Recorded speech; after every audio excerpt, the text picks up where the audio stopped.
Shalom, untuk mendengarkan firman Tuhan, marilah kita bersatu di dalam doa. Kasih karunia dan damai sejahtera dari Allah Bapa kita dan dari anaknya Tuhan Yesus Kristus kiranya menyertaimu sekalian. Amin.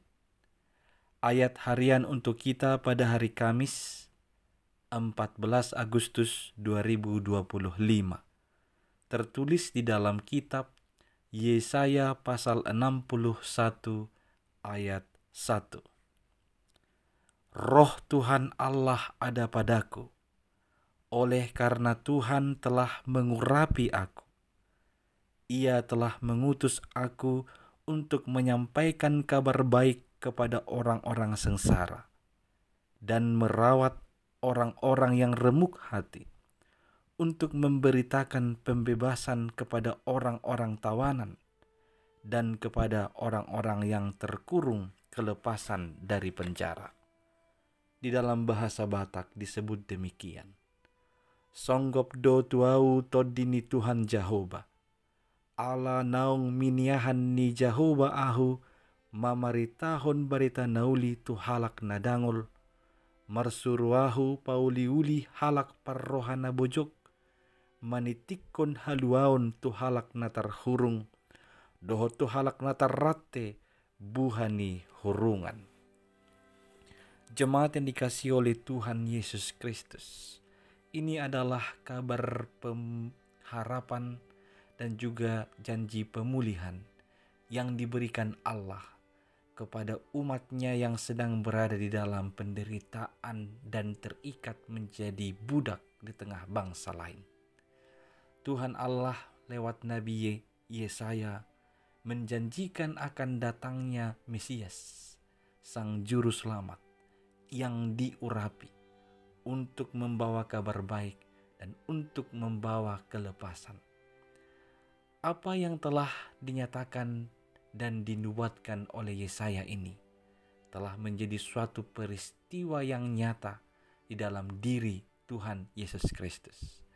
Dan Yesus Kristus sendiri yang menyatakan itu ketika dia pada awal muncul pelayanannya di Bait Suci. Ketika diberi kesempatan untuk membaca nats dari kitab Perjanjian Lama, Tuhan Yesus membacakan Yesaya 61 ayat 1. Dan dia berkata, dialah kegenapan janji ini.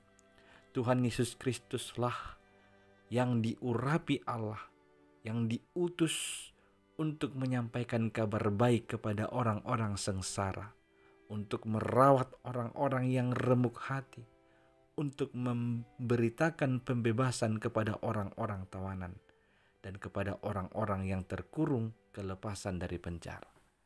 Kita adalah orang-orang yang telah disebutkan pada ayat tersebut. Kita adalah orang-orang sengsara, orang-orang yang remuk hati, yang menerima kabar baik dari Tuhan Yesus Kristus itu. Biarlah kiranya kita senantiasa dengar-dengaran setiap kabar baik yang dibawanya itu. Karena itu yang akan menghibur kita, menguatkan kita, dan memelihara kita. Dan Dia oleh kuasanya akan membebaskan kita dari segala keterikatan di tengah-tengah dunia ini. Jemaat yang dikasihi oleh Tuhan Yesus Kristus, Dialah penyelamat dunia ini. Dan saat ini kita yang telah percaya dan menerima Yesus sebagai Juru Selamat, kita juga dipanggil untuk menyampaikan kabar baik bagi dunia ini.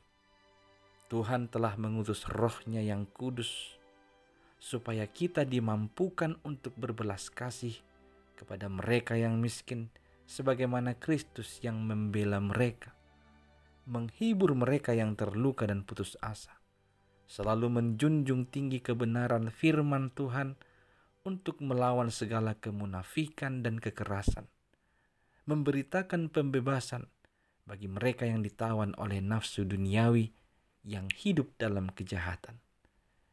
Kita mungkin bukanlah orang yang sempurna untuk dapat melakukan semua itu, tetapi Tuhan hanya meminta kesediaan kita. Dia akan menolong kita Roh-Nya yang akan memampukan kita. Tuhan Allah telah menunjukkan itu nyata dalam Yesus Kristus, dan itu pun akan terus menjadi satu kenyataan dan kebenaran bagi dunia ini lewat orang-orang yang telah percaya kepadanya. Terimalah roh Tuhan. Itulah yang membuat engkau mampu untuk menyampaikan kabar baik kepada orang-orang yang sengsara di tengah-tengah dunia ini. Amin, kita berdoa. Ya Tuhan Allah, penuhilah hidup kami dengan roh-Mu, supaya kami menerima kabar baik dengan kebenaran-Mu, dan kami pun dapat membawa dan menyampaikan kabar baik kepada orang-orang sengsara, orang-orang yang remuk hati, untuk menguatkan mereka, memberi pengharapan, dan menghibur mereka. Ya Tuhan Allah, Engkau telah melepaskan kami dari tawanan dosa. Demikian pun kami kiranya oleh roh-Mu mampu untuk melepaskan orang-orang lain yang sedang berada dalam tawanan dosa. Ya Tuhan Allah, dalam Yesus Kristus, kiranya Engkau yang senantiasa mengurapi dan memberkati kami. Amin.